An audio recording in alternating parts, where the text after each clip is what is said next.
हालात से निपटने में एमएसएमई की भूमिका महत्वपूर्ण। प्रदेश में कोरोना से अब तक 78% लोग हुए स्वस्थ।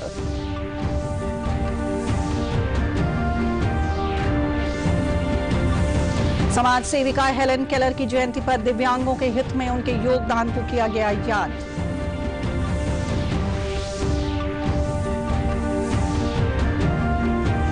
और आपदा प्रबंधन विभाग ने लॉन्च किया इंद्रवंश मोबाइल ऐप। अब 40 मिनट पहले मिल सकेगी वज्रपात की सूचना।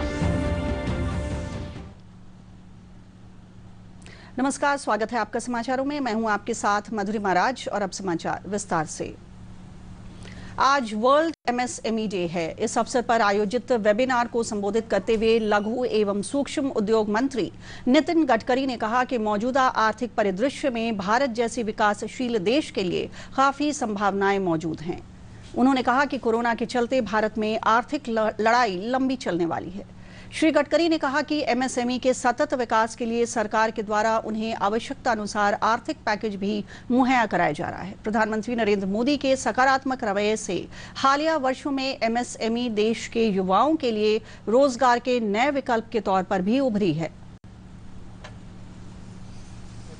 शुभकामनाएं भी देता हूं और मेरा विश्वास है कि कोविड-19 की लड़ाई हम सब लोग मिलकर लड़ रहे हैं।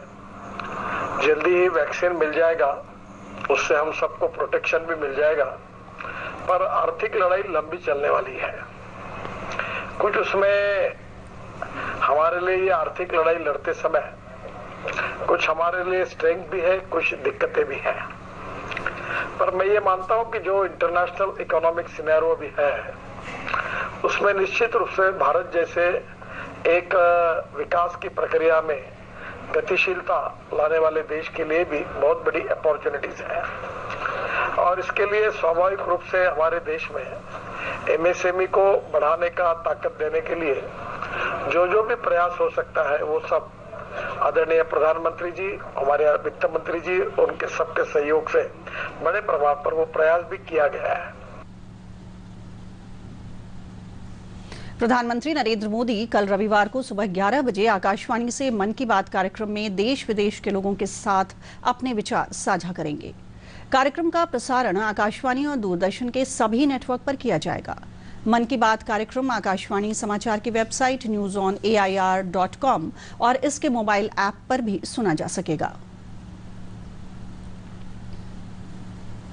राज्य में कोरोना से अब तक 78% लोग ठीक हुए हैं। स्वास्थ्य सचिव लोकेश कुमार ने वीडियो कॉन्फ्रेंसिंग के माध्यम से बताया कि ठीक होने वालों की संख्या बढ़कर 6,930 हो गई है, जबकि सक्रिय मामलों की संख्या अब तक 1,871 रह गई है।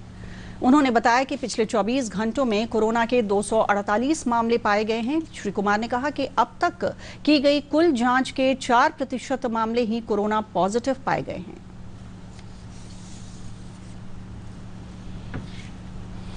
कोविड-19 से ठीक हुए व्यक्तियों की संख्या है 261 और अब तक ठीक हुए व्यक्तियों की संख्या है 6,930। बिहार राज्य में इस प्रकार रिकवरी का जो दर है वो 78%, 78%। पिछले 24 घंटे में कोविड-19 पॉजिटिव 248 मामले आए और वर्तमान में एक्टिव पॉजिटिव केसेस जो है वो 1871 है। तो आज की स्थिति में 3800 जिले मिला के 1871 व्यक्ति हैं जो कोविड-19 से संक्रमित हैं, जिनका ट्रीटमेंट चल रहा है। और पिछले 24 घंटे में हम वहीं सूचना एवं जनसंपर्क विभाग के सचिव अनुपम कुमार ने बताया कि अन्य राज्यों से बिहार आने वाले श्रमिकों को रोजगार देने की दृष्टि से राज्य की औद्योगिक नीति में संशोधन किया गया है। साथ ही इसकी अवधि भी बढ़ाई गई है। अब ये 31 मार्च 2025 तक प्रभावी रहेगी।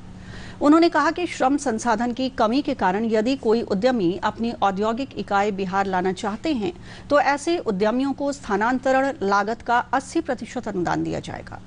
उन्होंने कहा कि लाभार्थियों के बीच अब तक 1 लाख से अधिक राशन कार्ड वितरित कर दिए गए हैं, जबकि विभिन्न योजनाओं के अंतर्गत अब तक 8 करोड़ 62 लाख मानस दिवसों को सृजन किया जा चुका है।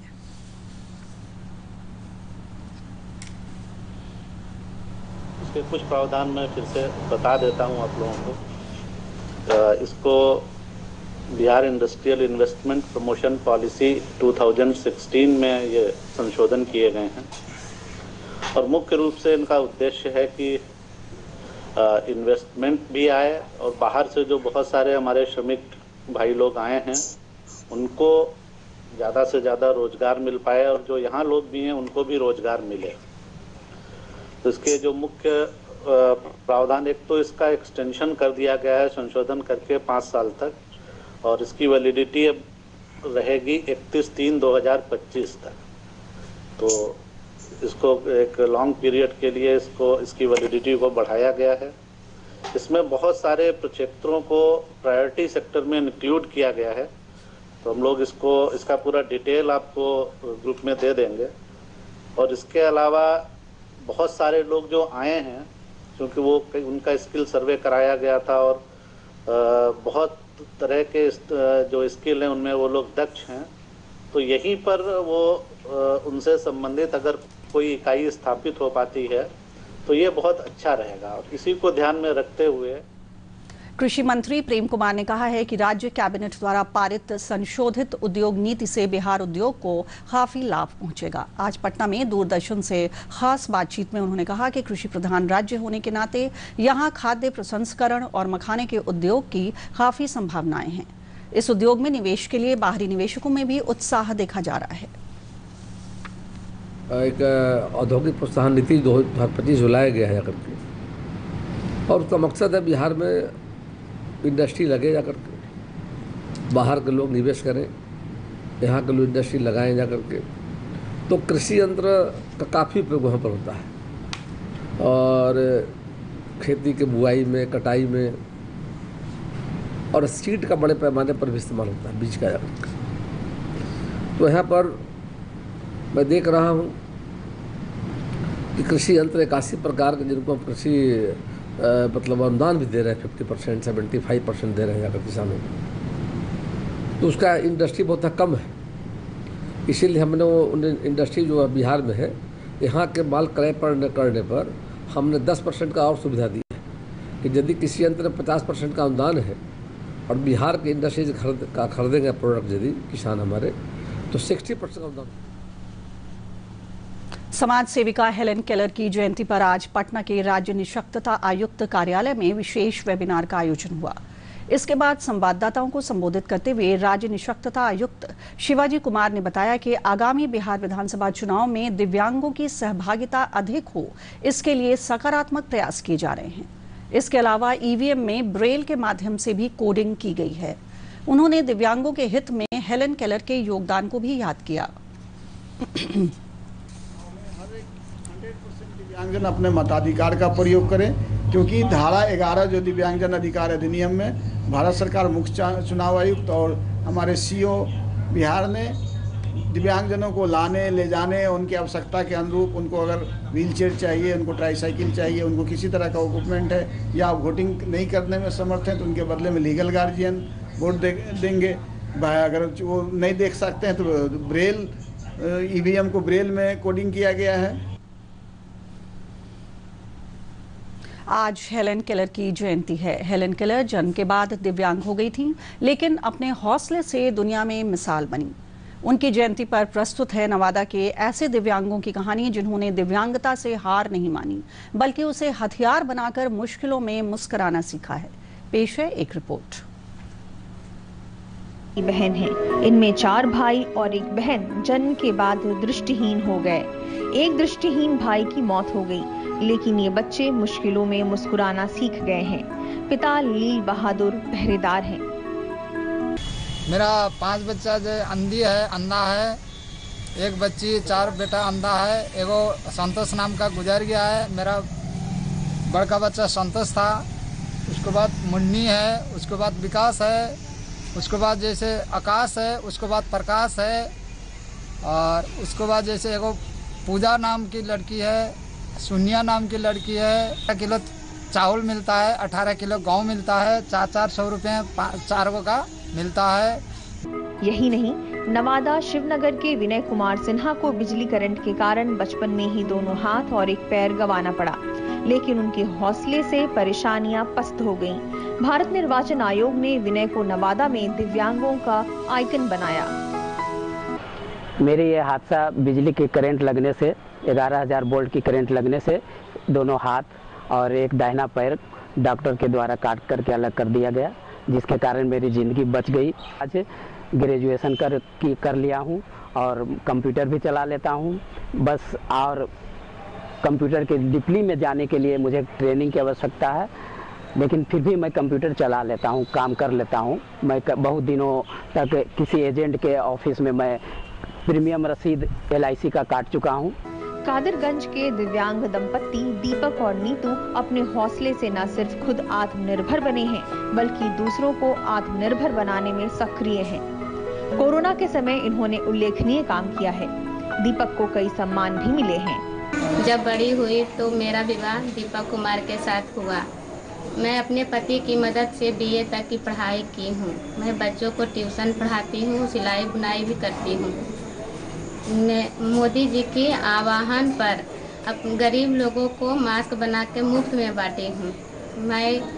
हम पति पत्नी दोनों सभी विकलांगों को हमेशा मदद करने के लिए तैयार रहते हैं। बहरहाल मुश्किलें चाहे जितनी बड़ी हो, लेकिन हौसले मजबूत हो तो मुस्कुराना सीख ही जाते हैं। ऐसे मजबूत इरादे वाले लोगों के लिए सच है, ख्वाब टूटे हैं मगर हौसले जिंदा हैं। हम वो हैं जहां मुश्किलें शर्मिंदा हैं। नवादा से अशोक प्रियदर्शी की रिपोर्ट, दूरदर्शन समाचार, पटना। आपदा प्रबंधन विभाग ने वज्रपात से बचाव और पूर्व चेतावनी देने के लिए एक मोबाइल ऐप का निर्माण किया है। इंद्रवज्र नामक इस ऐप को गूगल प्ले स्टोर से स्मार्टफोन पर आसानी से डाउनलोड किया जा सकता है। इस मोबाइल ऐप को डाउनलोड करने के बाद फोन यूजर को लगभग 20 किलोमीटर की परिधि में ठनका गिरने की स्थिति में 40 मिनट पूर्व अलार्म टोन के साथ एक चेतावनी संदेश भी प्राप्त होगा। विभाग ने कहा है कि इससे वज्रपात के बाद होने वाले जान माल के नुकसान में कमी आएगी। विभाग की तरफ से लोगों से मोबाइल ऐप डाउनलोड करने की अपील भी की गई है।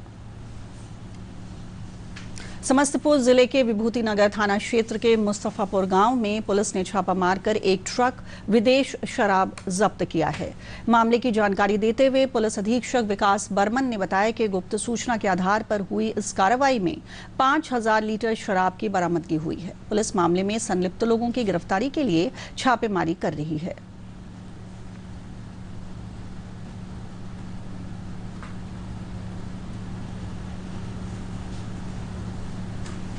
और अब चलते चलते अंत में मुख्य समाचार एक बार फिर।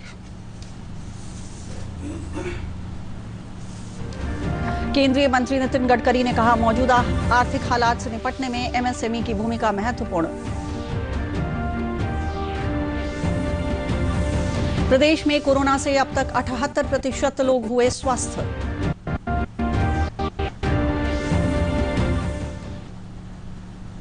समाज सेविका हेलेन केलर की जयंती पर दिव्यांगों के हित में उनके योगदान को किया गया याद। और आपदा प्रबंधन विभाग ने लॉन्च किया इंद्रवज्र मोबाइल ऐप।